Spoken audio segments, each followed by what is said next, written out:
Jared, the good and bad from this past Saturday, and what can you fix and what is just talent related? Sure. I mean, you can always fix it. I think we is the key word. We can always fix things. Of course, the good, which is easier to talk about, is to come out of halftime, in the drive there at half with a field goal and come out of half and score on two drives and do things as an offense that we believe we should do better and more consistently. That's the thing we have to challenge ourselves as a staff and as players to make sure we come out and do the same to start the game. Pretty easy to see to start the game that certainly could have went the other way very quickly in our favor, and sometimes that's just the way it goes, But quickly and making plays and getting our guys in position, you feel very strongly about being able to get that done and really start that game the right way. And sadly enough, it didn't. So you got to respond, and we needed to respond quicker, so we didn't have to play as much catch up in the second half. So proud of the guys for their response and how hard they played in the second half to try to put ourselves back in it. It was just a little bit too little, too late. But you can, it's our belief that you can't always fix it. And there's things we've got to do better because at the end of the day, we've got to be better on offense to put ourselves in position to win those games. And nobody's aware of that more than me. Let's talk about making some of the easy plays, right? Like just hitting guys when they're open, making catches, things like that. I imagine that can be both frustrating and encouraging because that's an easy fix, right? Like just, make the simple play, guys, but also frustrating that it's at this point in the season that those things still kind of pop up. Yeah, sure. I mean, it is. That's the honest, it is. It's hard. Yeah, you certainly don't want to ever turn on the film as a coach and or player, but certainly as a coach and be like, well, heck, where were they to make? Does that make sense? That's just an honest answer. Like if you look and do that, whew, you know what I mean? But it also hurts worse to be able to look at it on a plane ride home and say, oh, like, my goodness, we're able to look at it and say we're right there and could have really put that thing and flipped the other way. So I don't know if it sure didn't make me sleep any better. But you look at it and see that we're really that close to being able to put that thing to where you do get the game into the 30s and feel strongly about a performance. And that is how it is when we're in a position where we are, when you're that close and it's that fragile on where you can get the thing to.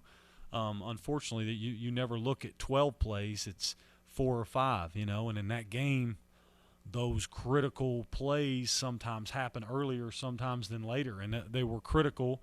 And so what's the answer, right? Respond, move forward, and try to go get those plays back this weekend. Cade Prather saw his most extensive action. Your thoughts of him as his growth continues over the season? Well, he's done it the right way, and compliments to our older guys that have helped him get to that point and just bring him along the right way. I think sometimes we as coaches make mistakes of playing a guy too early, too soon, based off of a lot of different things and variables that go into it. He's learned that the truth lies in the work. And so in order to earn the right to play in games like that and play at a high level, there's a process that has to be followed to get a young player there that is talented. And, man, what a tough time in today's age of college football for a kid to understand that sometimes because of all the other influences and things to get through. But it's my belief he's trusted us and getting him to that point. So he's been through our developmental lift program with Mike Joseph and the weight strength staff guys. He's gotten up early when he didn't want to and done that. He showed up on time and learned how to do that, which has allowed him to gain strength, change his body, and learn some discipline in his life.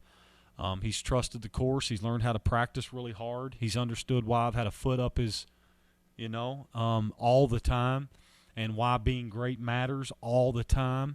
And so he got a little bit of taste of what that could be. And so now the challenge is even more commitment to make sure that stays consistent and he continues to play that way. But it was a good step for him individually, and it was good to see. He's certainly capable of that and more, and we expect all our guys to play at a higher level. What do you make of this Texas defense? I mean, they played well at times this year. Yeah, you sure? I mean, you turn the film on, and they're still good players on that field. Their front is massive. They play with 3-down guys that are huge and are pluggers. They run around well and do some great things, and you see flashes of the ability to play great defense. So that's what you see on film. Our guys are already they already know that about them, that they are gifted and talented and they line up and play hard still. There's not an effort issue on their side of the ball, so it'll be another big test for us. Can you give an overall grade to blocking in your screen packages so far this year? And if there's one thing you could dial it up a little bit on in terms of performance, what that would be? Yeah, so, for the most part in the last 2 years I've been very pleased with how we blocked the perimeter. Certainly, the one we had last week where we got hit and didn't take of our guy, because we've always challenged our guys is pretty simple. We want to make sure our guys have trust when their eyes are not downfield, that they can trust their brothers to make sure they're clean. And we lost one of those last week. It's a fundamental issue and a footwork issue that I got to make sure and have solved because it falls on me, and should have had him in a better situation to have it done. We know how to quickly fix it, so that one was unfortunate. But for the most part, our guys have battled.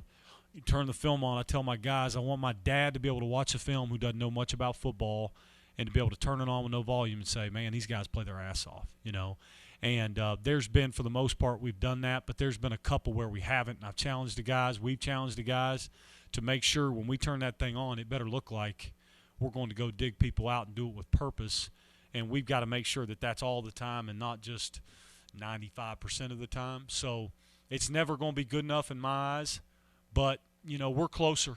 We're closer, and we've got 2 games to still fix that, and that's it still matters, The other part I was thinking about is, like on the tunnel screens where you're sweeping a couple linemen down the field also, their ability to get to people in space. Yeah, no, good call. I think, honestly, we've done that better. Our guys, we've kind of used the term relative spacing. So if I'm as close as I am to this mic right now, that's not good spacing for 2 linemen out on the screen. So if you notice, the ones that have hit well, Coach Moore and those guys have started to have pretty good relative spacing. Like, hey, let's space out. If we do that, we're able to kind of find guys in traffic and get our guys free. Our guys have hit those with more confidence. We found some confidence in our screen game, which was a really big point of emphasis going into the season. It is something we need to continue to find ways to do. I hope that continues to be a strength of ours. Offensive line overall, there's been a lot of talk about them, positives and negatives. So have you seen growth over the year, or is it still a roller coaster with them? Yeah, I think we're probably on the better end of the roller coaster right now, to be quite honest with you. We've also got to go to say, hey, we played better, but at the same time, it's a performance-driven profession, right, player and coach. So although our numbers may not reflect, we are playing more consistently. We're covering guys up better. We don't have guys running free. Now it's the point of being able to take over the line of scrimmage sometimes, move people more, to be able to make the difference. And that's not just falls on them. We've also got to challenge ourselves as ball carriers to make sure we make guys miss when we get them to the one hat. We've got to challenge ourselves to finish things in the end zone and not have to call another play. And so there's a lot that goes into that. Our RPO game and run screens that allow us to have relief when there's an extra fitter in the box. So it's a lot to it. But I would say overall we're on the better end of that. Those 5 guys consistently are straining more. They know they've got to continue to be better, as we all do. But there is some consistency there. I think there's pride in trying to take steps to be physical. And those 5 guys that have played the bulk of our reps, especially the last 2 weeks, have taken steps to getting better, and we'll have to continue to.